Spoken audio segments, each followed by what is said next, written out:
The class Dinosauria was originally defined by Sir Richard Owen of the Royal Society and Superintendent of the British Museum Natural History Department in 1842, or in other words, the existence of dinosaurs was first speculatively hypothesized by a knighted museum head coincidentally in the mid-19th century during the heyday of evolutionism, before a single dinosaur fossil had ever been found. The Masonic media and mainstream press worldwide got to work hyping stories of these supposed long-lost animals, and then, lo and behold, 12 years later, in 1854, Ferdinand Vanderveer Hayden, during his exploration of the upper Missouri River, found proof of Owen's theory. A few unidentified teeth he mailed to leading paleontologist Joseph Leidy, who several years later declared them to be from an ancient, extinct Trachodon dinosaur, which, beyond ironically, means rough tooth.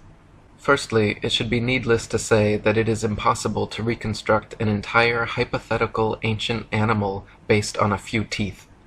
But even more importantly, it is dubious that a myriad of ancient reptile, bird, and reptile mammal transitional forms necessary for the blossoming theory of evolution would be hypothesized and then conveniently discovered by teams of evolutionist archaeologists purposely out looking to find such fossils. And it is even more dubious that such fossils have supposedly existed for millions of years, but were never found by or known to any civilization in the history of humanity until evolutionism's Masonic Renaissance in the mid-19th century. David Wozni wrote, "Why are there no discoveries by Native Americans in all the years previous when they roamed the American continents? There is no belief of dinosaurs in the Native American religion or tradition. For that matter, why were there no discoveries prior to the 19th century in any part of the world? According to the World Book Encyclopedia, before the 1800s, no one ever knew that dinosaurs existed.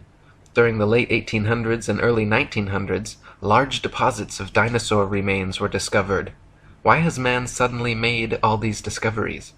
No tribes, cultures, or countries in the world ever discovered a dinosaur bone before the mid-1800s, and then they were suddenly found all over the world in North America, South America, Europe, Asia, Africa, Argentina, Belgium, Mongolia, Tanzania, West Germany, and many other places apparently had large deposits of dinosaur fossils never before seen. All these places were inhabited and well explored for thousands of years before this time. Why had no one ever found a dinosaur fossil before?"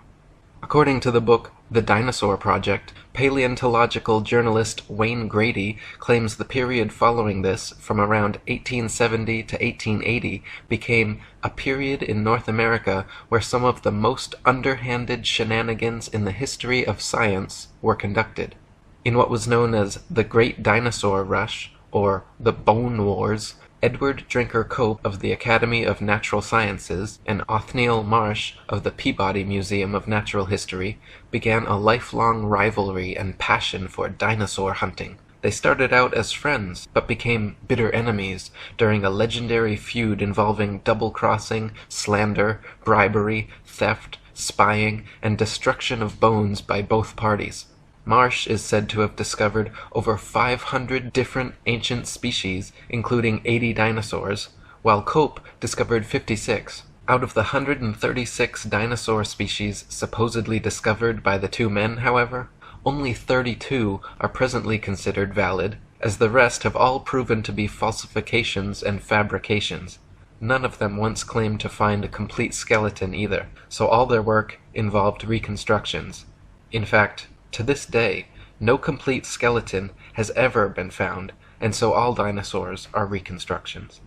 David Wozni wrote, Discoveries and excavations seem not to be made by disinterested people such as farmers, ranchers, hikers, outdoor recreationists, building construction industry basement excavators, pipeline trench diggers, and mining industry personnel, but rather by people with a vested interest such as paleontologists, scientists, university professors, and museum organization personnel who were intentionally looking for dinosaur bones or who have studied dinosaurs previously.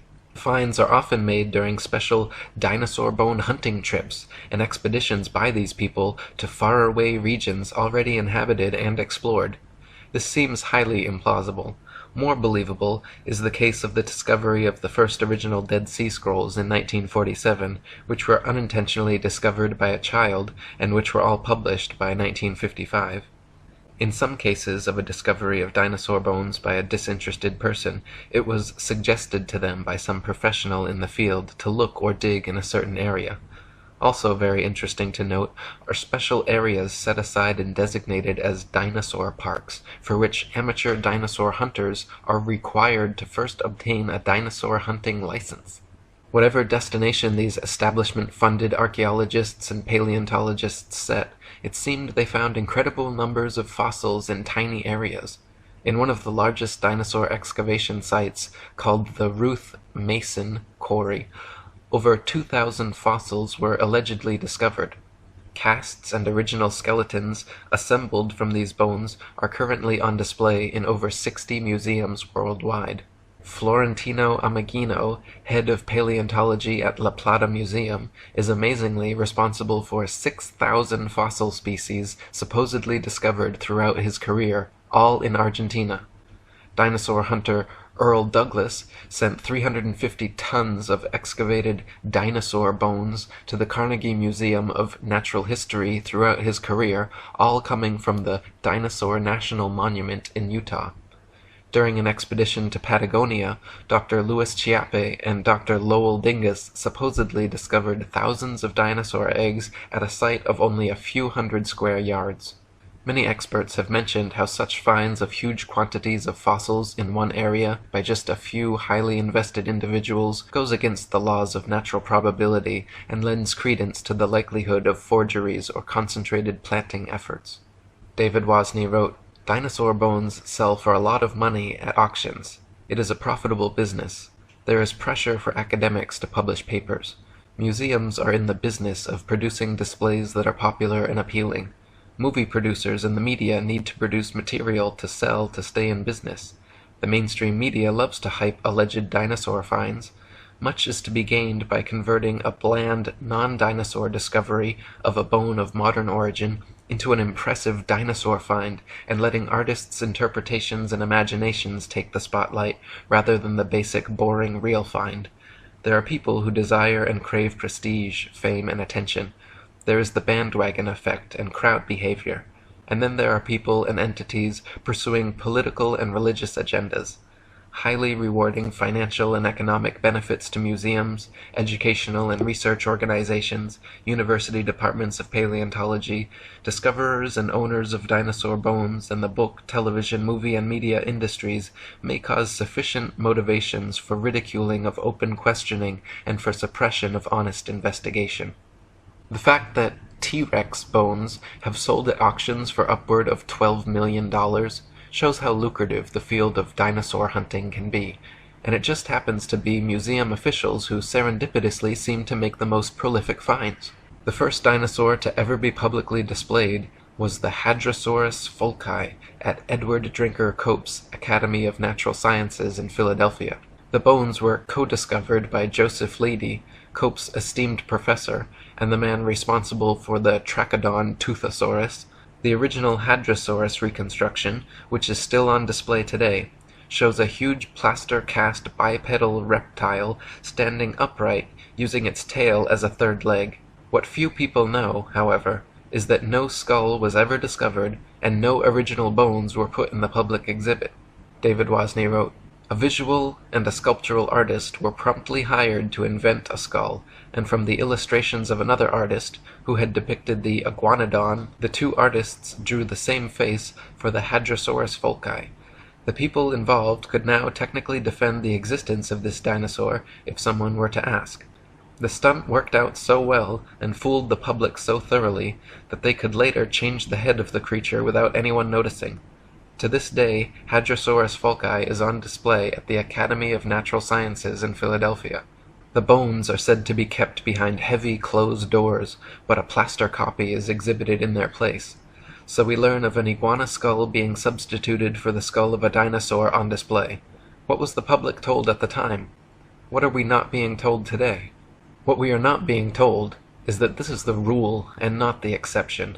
To this day, not a single complete skeleton of any dinosaur has ever been found. All the museum displays, models, mannequins, cartoons, and movies of prehistoric monsters you have ever seen are all imaginative reconstructions based on incomplete skeletons arranged in a manner paleontologists believe to be most realistic. Furthermore, the skeletons exhibited in museums are all admittedly intricate fabrications made of plaster, fiberglass, various epoxies, and other animal bones, not original fossils. When dinosaur bones are transported and prepared, they use strips of burlap soaked in plaster to jacket over the fossils. Then, after applying a tissue separator to keep the plaster from direct contact with the bone, the soaked burlap strips are laid on until it is totally encased in a protective, mummy-like coating ready for safe transport. In an article titled, "A Fossil's Trail from Excavation to Exhibit," one insider remarked that, through mold making and casting, we can totally fabricate limbs, ribs, vertebrae, etc. for the missing pieces of an articulated skeletal mount. Plaster, fiberglass, and epoxies are often and commonly used. In reconstruction work on single bones, small to large cracks can be filled in with mache or plaster mixed with dextrin, a starch that imparts an adhesive quality and extra hardness to regular molding plaster. We've also had success using epoxy putties. Large missing fragments can be sculpted directly in place with these same materials. In other words, museum personnel work with plaster and other materials to transport and fabricate skeletons and missing or incomplete bones all the time. In fact, the huge dinosaur bone displays found in museums across the world are admittedly carefully prepared fakes. No independent researcher has ever examined a real dinosaur. They claim all the actual fossils are kept in high-security storage, but only a select few paleontologists are ever allowed to examine them, so the ability to ascertain their authenticity is kept from the general public. Robin Kofod wrote, "Most people believe that dinosaur skeletons displayed in museums consist of real dinosaur bones. This is not the case. The real bones are incarcerated in thick vaults to which only a select few highly placed researchers hold a key, which means that no independent researcher has ever handled a Tyrannosaurus rex bone. When people unaffiliated with the paleontological establishment attempt to gain access in order to study these dinosaur bones, they are met with refusal upon refusal. Only around 2,100 dinosaur bone sets have been discovered worldwide, and out of these, only 15 incomplete Tyrannosaurus rex bone sets have been found. These dinosaur bone sets have never formed a complete skeleton, but from these incomplete bone sets, paleontologists have constructed a hypothesis about the appearance of the whole skeleton which they have modeled in plastic. If thousands of long necks and large carnivorous reptiles had really roamed the earth, we wouldn't only have found 2,100 dinosaur bone sets, but millions of bones, with ordinary people tripping over them when digging in their vegetable patches." David Wozni wrote, "When children go to a dinosaur museum, are the displays they see displays of science, or displays of art and science fiction? Are we being deceived and brainwashed at an early age into believing a dinosaur myth? Deep, probing questions need to be asked of the entire dinosaur business.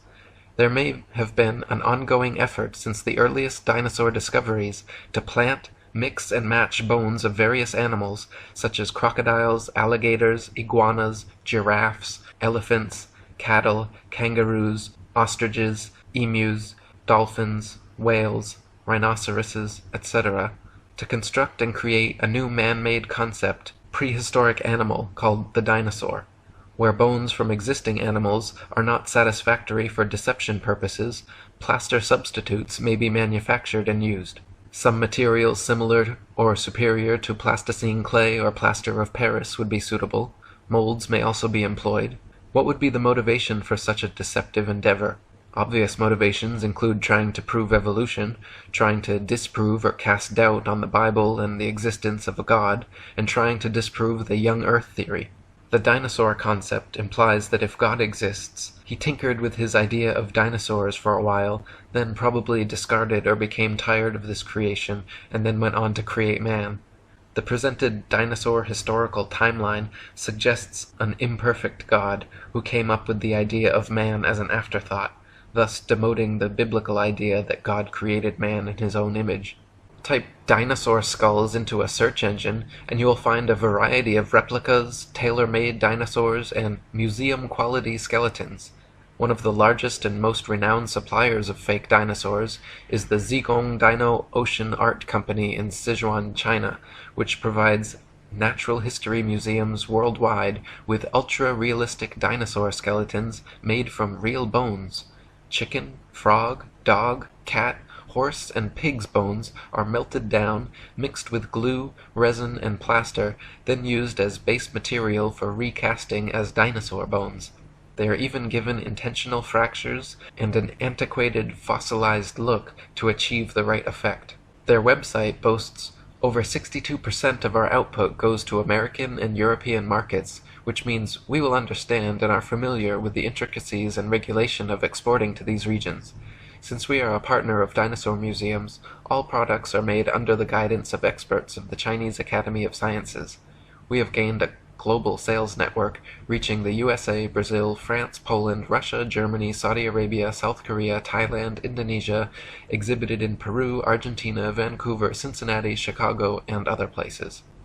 As Alan Fiducia, University of North Carolina paleontology professor, wrote, "I have heard there is a fake fossil factory in northeast China, in Liaoning province near the deposits where many of these recent alleged feather dinosaurs were found." Or as David Wozni wrote, "The possibility exists that key dinosaur bones on display have been artificially modified through sculpture and carving. Bone sculpture is not an unknown human activity. Many cultures participate in creating man-made objects out of existing bones, totally unrecognizable from the original shape. Is the dinosaur industry a customer of this sort of business? Is it possible that dinosaur skeleton replica are secretly assembled or manufactured in private buildings out of public view, with bones artificially constructed or used from a number of different modern-day animals? Why bother having any authentic original fossils at all if alleged replicas please the public?" Another problem with dinosaurs is their unnatural structural dynamics. Many dinosaur skeletons and reconstructions feature bipedal monsters like the T-Rex with a forward-leaning torso and head far larger and heavier than its counterbalancing tail. Many museum displays cannot even stand up under their own weight. It is highly unlikely that beasts this large and disproportionate could exist at all.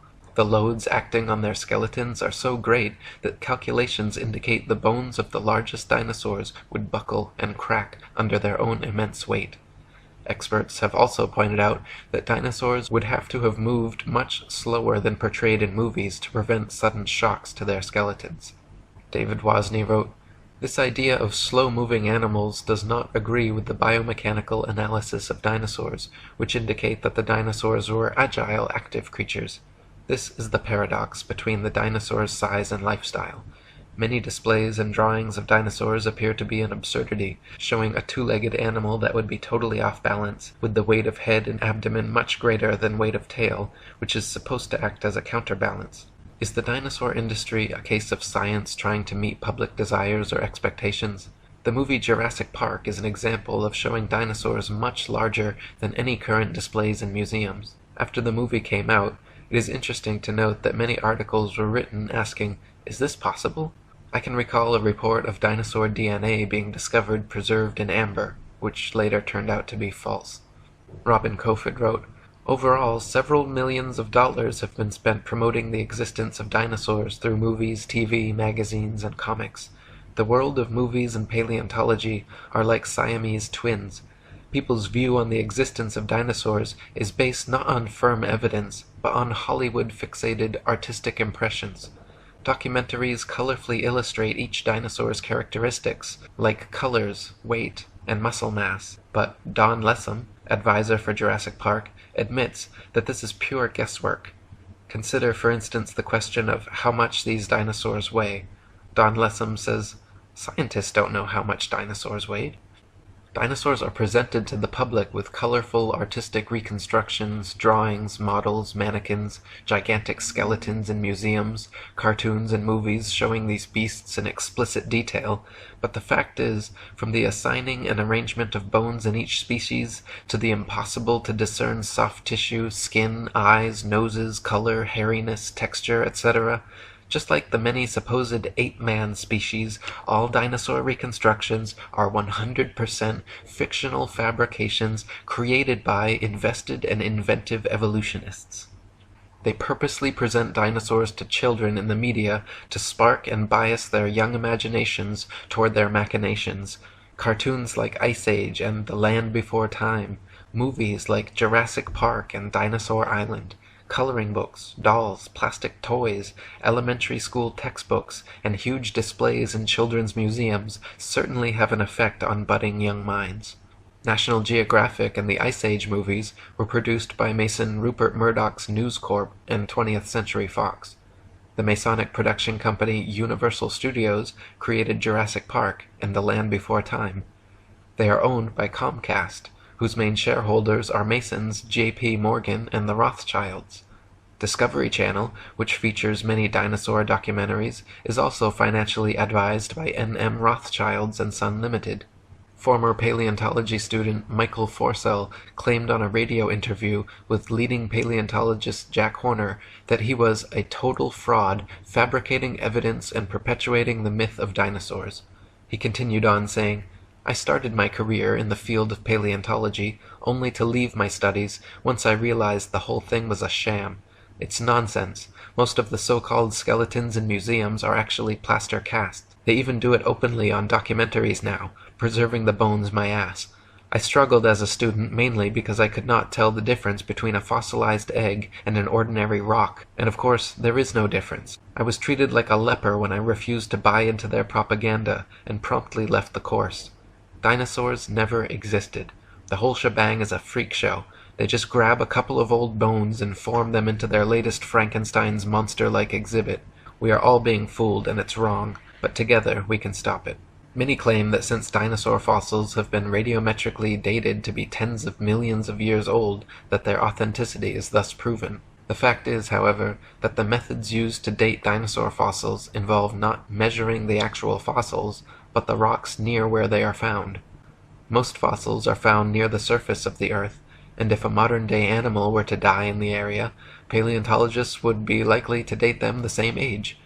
Dr. Margaret Helder, in her book Completing the Picture, a handbook on museums and interpretive centers dealing with fossils, she writes, "Scientists used to be very impressed with the potential of radiometric for coming up with absolutely reliable ages of some kinds of rocks. They do not feel that way anymore. Having had to deal with numerous calculated dates which are too young or too old compared with what they expected, scientists now admit that the process has many more uncertainties than they ever would have supposed in the early years.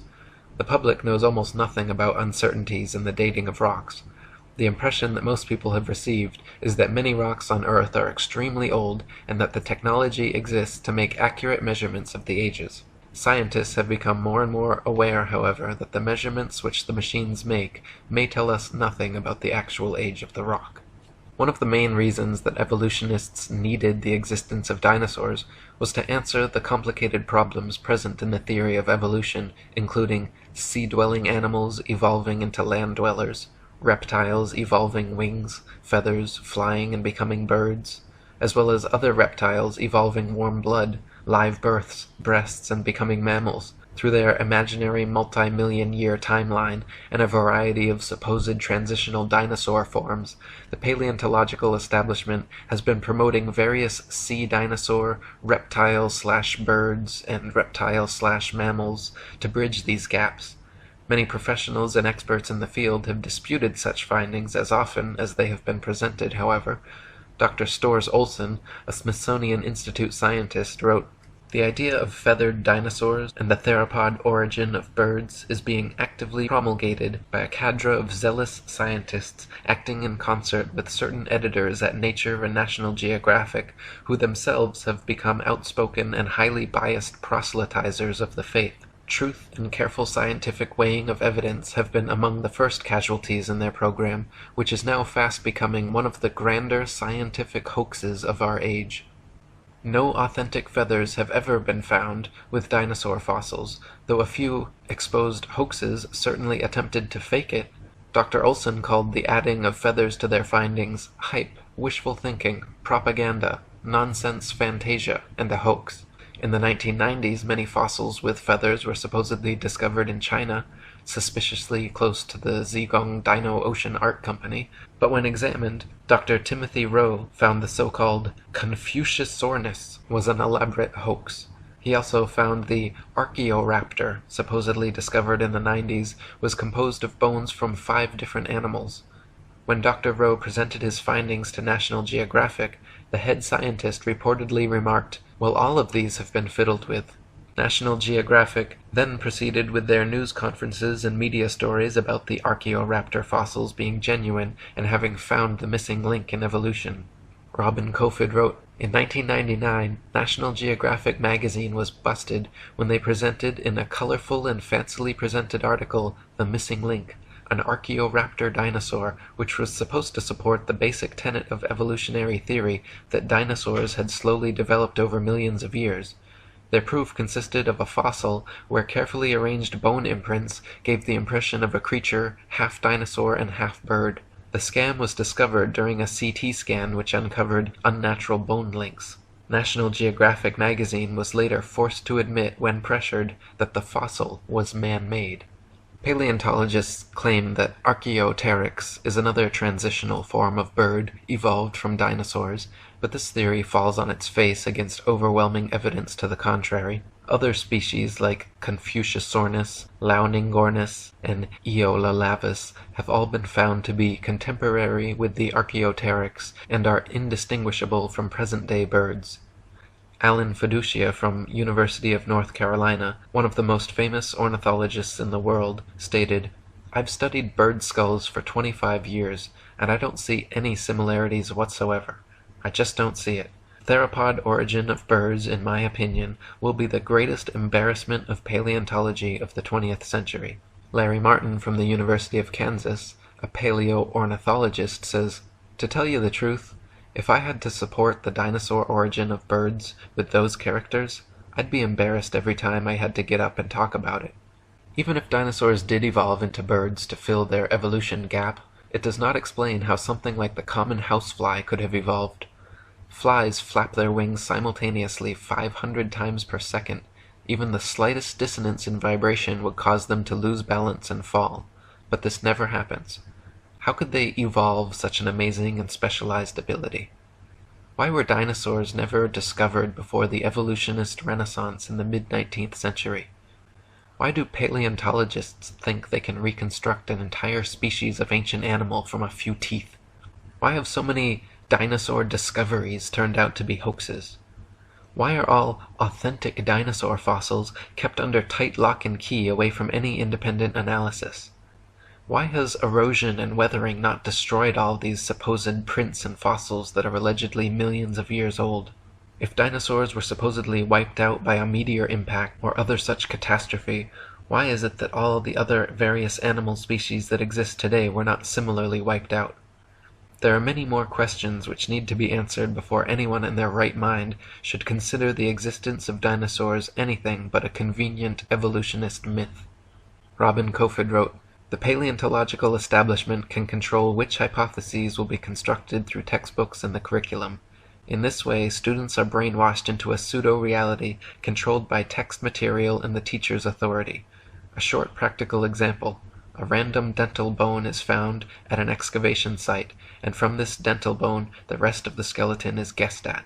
We are not kidding about this. The entire dinosaurian field of the paleontological program is a sham."